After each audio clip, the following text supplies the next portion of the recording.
Hello everyone, welcome back to another video and I am your average guide Sahil Bugna. और आज की इस video में हम बात करने वाले हैं फ्रेंच के बारे में। और हम कोशिश करेंगे वो सारे क्वेश्चंस को आंसर करने की जो एक नए स्टूडेंट के दिमाग में आती हैं, जो क्यूबेक या फिर मॉन्ट्रियल में होने की सोच रहा है। सो विकिपीडिया के अकॉर्डिंग क्यूबेक में 95% लोग ऐसे हैं जिनकी फर्स्ट या फिर सेकेंड लैंग्वेज फ्रेंच है। और यहाँ पे जितनी भी पब्लिक गैदरिंग्स होती हैं, उनमें पब्लिक अनाउंसमेंट्स होती हैं या फिर पब्लिक ट्रांसपोर्ट में अनाउंसमेंट्स होती हैं, सबकी सब फ्रेंच में होती हैं। और इवन यहाँ तक कि अगर आप ग्रोसरी स्टोर में जाएं या किसी भी स्टोर में जाएं या फिर किसी रेस्टोरेंट में जाएं, तो वहाँ के मेन्यूज या उनकी आइटम लिस्ट सब कुछ फ्रेंच में होता है। तो सबसे पहला क्वेश्चन जो एक स्टूडेंट के दिमाग में आता है या फिर कोई भी इमिग्रेंट जो मॉन्ट्रियल या फिर क्यूबेक में मूव हो रहा है कि भाई अगर मेरे को फ्रेंच नहीं आती तो मेरी डे टू डे लाइफ कितनी मुश्किल होगी, कितनी हार्डशिप्स मेरे को फेस करनी पड़ेंगी इस कारण कि मेरे को फ्रेंच बिल्कुल भी नहीं आती। तो इसके बारे में दोस्तों मैं ये कहना चाहूंगा कि अगर आप किसी भी ग्रोसरी स्टोर में जाएं या किसी भी स्टोर में जाएं जो जहाँ पे आपको डेली रिक्वायरमेंट की चीजें चाहिए, तो वहाँ का जो स्टाफ होता है वो मोस्टली बाइलिंगुअल होता है। बाइलिंगुअल मतलब कि वो दो लैंग्वेजेस यूज करता है, फ्रेंच एंड इंग्लिश। तो अगर आप उनसे इंग्लिश में भी बात करेंगे तो आपका बहुत अच्छे से गुजारा होगा। बट आपको एक जगह दिक्कत आ सकती है कि यहाँ पे जब अगर आपको रास्ते में कोई भी बंदा मिले या फिर आप नॉर्मली किसी से इंटरेक्ट करने की कोशिश करोगे तो वो लोग फ्रेंच बोलते हैं, या फिर अगर आप यहाँ के नेटिव लोगों में घुलने मिलने की कोशिश करोगे तो वहाँ पे आपको दिक्कत आ सकती है। रीजन बीइंग कि यहाँ के लोग प्रेफर करते हैं फ्रेंच बोलना। तो दोस्तों इन शॉर्ट मैं ये कहना चाहता हूँ कि अगर आपको फ्रेंच नहीं आती तो आपको शायद इतना नुकसान नहीं है कि जितना आपको फायदा होगा जब आपको फ्रेंच आती है। वो कैसे, वो मैं कोशिश करूंगा अपने सेकंड क्वेश्चन में आंसर करने की कि अगर मेरे को फ्रेंच नहीं आती तो मेरे लिए मॉन्ट्रियल या फिर क्यूबेक में जॉब अपॉर्चुनिटीज क्या है। तो जैसा कि मैंने आपको अभी सबसे पहले बताया कि यहाँ पे जितने भी स्टोर्स हैं या जितने भी कस्टमर इंटरेक्शन की जॉब्स हैं, वहाँ पे मोस्टली लोग बाइलिंगुअल होते हैं। तो जहाँ पर एक तरफ ये फायदा है कि आपको अगर फ्रेंच नहीं आती तो आप इजीली कहीं पे भी जाके आप बात कर सकते हैं, तो दूसरी तरफ इन टर्म्स ऑफ जॉब्स ये एक नुकसान होगा, क्योंकि जितनी भी कस्टमर फेसिंग जॉब है, चाहे वो कैशियर की जॉब हो या फिर एक स्टोर में जॉब हो, तो वहाँ पे आपको फ्रेंच आनी बहुत ही ज़्यादा ज़रूरी होगी। बट इन दैट केस आपके लिए बैक एंड जॉब्स बहुत सारी अवेलेबल होंगी, जैसे कि आप किसी रेस्टोरेंट में काम कर सकते हो पीछे, या फिर इवन आप जो ग्रोसरी स्टोर्स है वहाँ पे जो स्टॉक मैनेजमेंट की जॉब्स हैं, या और ऐसी बहुत सारी जॉब्स हैं जिसमें डायरेक्ट कस्टमर इंटरेक्शन नहीं होती, तो आपको उस टाइप की पार्ट टाइम जॉब्स मिल सकती हैं। और सेकंड मोस्ट फेमस जॉब जो यहाँ पे है स्टूडेंट्स के लिए, वो है कॉल सेंटर्स में। अब आप सोच रहे होंगे कि भाई कॉल सेंटर में तो आपको डायरेक्टली कस्टमर से इंटरेक्शन करनी होती है, तो उसमें फ्रेंच की रिक्वायरमेंट क्यों नहीं है। तो इसका ये होता है सीन कि यहाँ पे ऐसी बहुत सारी कंपनीज है जिनके कैंपेन्स ऐसे होते हैं जिनकी टारगेट ऑडियंस या फिर कनाडा की दूसरी स्टेट में होती हैं, या फिर वो यूएस की कुछ ऐसी कंपनीज होती हैं जिन्होंने अपने कॉल सेंटर्स कनाडा में खोले होते हैं। तो बेसिकली उनकी जो फर्स्ट रिक्वायरमेंट होती है वो होती है फ्लुएंसी इन इंग्लिश। तो आपको बड़ा कंफर्टेबल होना पड़ता है इंग्लिश में। तो in that case you can get that job. और थर्ड टाइप की जॉब्स जो बहुत फेमस है स्टूडेंट्स में, that those are the delivery jobs. तो इन दैट केस इवन अगर आपको कस्टमर से डायरेक्ट इंटरेक्शन करनी भी पड़ जाए तो वो बहुत ही बेसिक होती है, जैसे आपको हेलो हाय बोलना आना चाहिए फ्रेंच में, थैंक यू और सॉरी, या कुछ इस टाइप के जो बहुत कॉमन वर्ड्स हैं। और जो आपका एम्प्लॉयर है वो आपसे ये एक्सपेक्ट करता है कि आप एटलीस्ट ये बोल सको, आप सामने वाले को ग्रीट कर सको कि भाई hello, how are you, here is your food, बस इतना बहुत ही ज़्यादा बेसिक बोल सको। तो इस टाइप की जॉब्स बहुत फेमस हैं। और यहाँ पे मैंने काफ़ी देखा है कि कुछ स्टूडेंट्स हैं जो वो उबर भी करते हैं बहुत ही ज़्यादा बेसिक फ्रेंच सीख के, जब क्योंकि वहाँ पे आपको डायरेक्ट कस्टमर इंटरेक्शन करनी है। और मैं उबर राइड की बात कर रहा हूँ, रीज़न बीइंग कि आपको कस्टमर को पिक करना होता है, उसको ड्रॉप करना होता है, और रास्ते में अगर कस्टमर को कोई दिक्कत आ जाए तो इन दैट केस आपको उनसे थोड़ी सी बात करनी, इतनी फ्लुएंसी फ्रेंच में होनी चाहिए।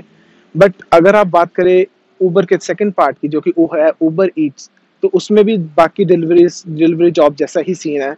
तो उसमें कोई खास रिक्वायरमेंट नहीं होती फ्रेंच की।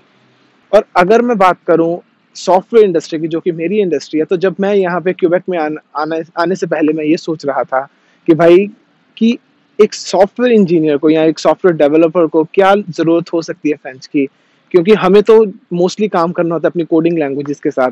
तो मैं स्टार्टिंग से बड़ा कंफ्यूज था कि भाई ऐसा नहीं हो सकता कि क्यूबेक में सॉफ्टवेयर डेवलपर्स के लिए भी फ्रेंच की रिक्वायरमेंट होगी। बट सैडली ये बात ट्रू है, यहाँ पे इवन अगर आप technical jobs as a software developer apply करें तो कहीं ना कहीं फ्रेंच जो है आपके टेक्निकल स्किल्स के अलावा बहुत ही ज़्यादा इम्पैक्ट डालेगी आपके रेज्यूमे पे। तो इसका रीज़न क्या है? तो इसका रीज़न ये है कि यहाँ पे जितनी भी मेजर कंपनीज हैं उनके जो क्लाइंट्स होते हैं, तो पॉसिबिलिटी है कि उनका जो क्लाइंट है वो अगर क्यूबेक में हुआ तो वो उनकी पूरी टीम फ्रेंच बोलती होगी, और इन दैट केस जो आपकी डायरेक्ट कस्टमर इंटरेक्शन होगी एज अ डेवलपर टीम के साथ, दूसरी आपकी कस्टमर्स की टीम के साथ, तो वो आपको फ्रेंच में करनी पड़ेगी।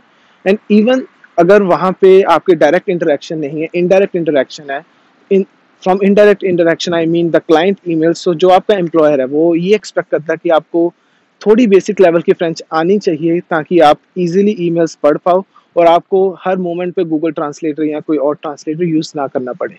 तो इसी के रिलेटेड मैं आपसे एक स्टोरी शेयर करना चाहता हूँ। तो फरवरी की स्टार्टिंग में मैं एक टेक्निकल इवेंट में गया जहाँ जहाँ पर अपाचे की पूरी टीम आई हुई थी और वो अपना कोई नया सॉफ्टवेयर इंट्रोड्यूस करने वाले थे। तो वहाँ पे मोस्टली क्यूबेक के और मॉन्ट्रियल के डेवलपर्स आए हुए थे। तो वहाँ पे उन्होंने अपनी स्पीच स्टार्ट करने से पहले ये पूछा क्वेश्चन कि भाई कितने लोग हैं जो फ्रेंच में कंफर्टेबल हैं या फिर कितने इंग्लिश में हैं। और जब बारी आई इंग्लिश वालों की तो फ्रॉम 150 पीपल सिर्फ मैं और दो बंदे और थे। सो बेसिकली हम सिर्फ 3 बंदे ऐसे थे जो सिर्फ इंग्लिश में कंफर्टेबल थे, बाकी सारे के सारे बायलिंगुअल थे। तो आप इससे अंदाजा लगा सकते हैं कि भाई फ्रेंच की कितनी इंपॉर्टेंस है even if you are from the technical background.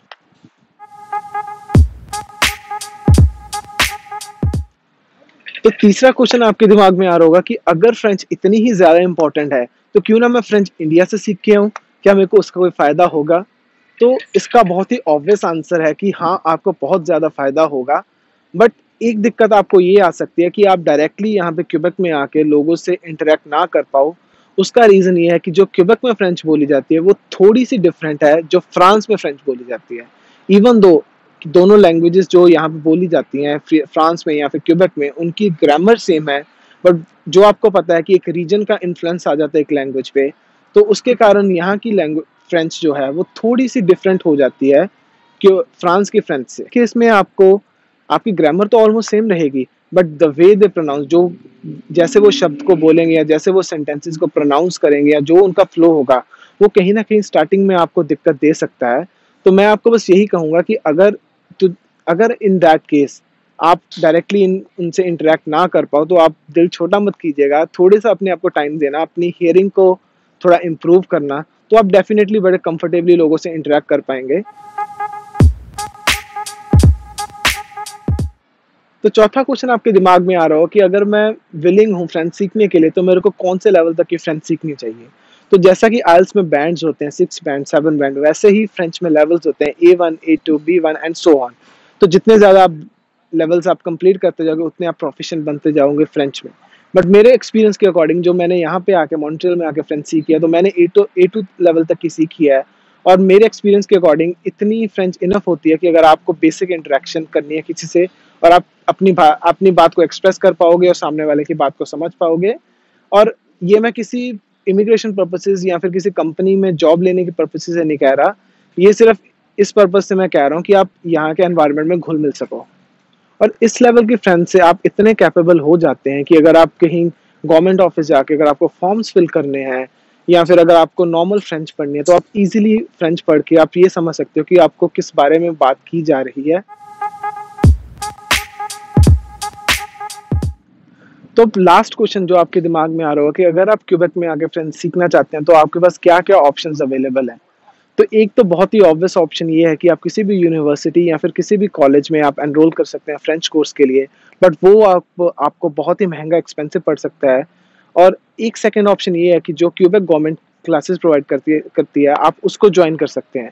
In that case एक तो आपके पैसे बचेंगे कि जो आपको कॉलेज या फिर यूनिवर्सिटी को पे करने पड़ते, और सेकेंडली जो क्यूबेक गवर्नमेंट है वो एक बहुत ही बेसिक मंथली अलाउंस देती है जिससे आपका रेंट या फिर आपकी ग्रोसरी का खर्चा निकल सकता है।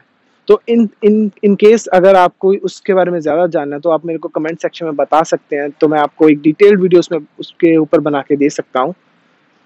तो दोस्तों ये थी मेरी आज की वीडियो फ्रेंच के बारे में। तो अगर आपको ये वीडियो थोड़ी सी भी इन्फॉर्मेटिव लगी है तो इसको लाइक करना ना भूलें और इसको अपने फ्रेंड्स के साथ शेयर करें जो कि मॉन्ट्रियल में आने की सोच रहे हैं। Till then, take care.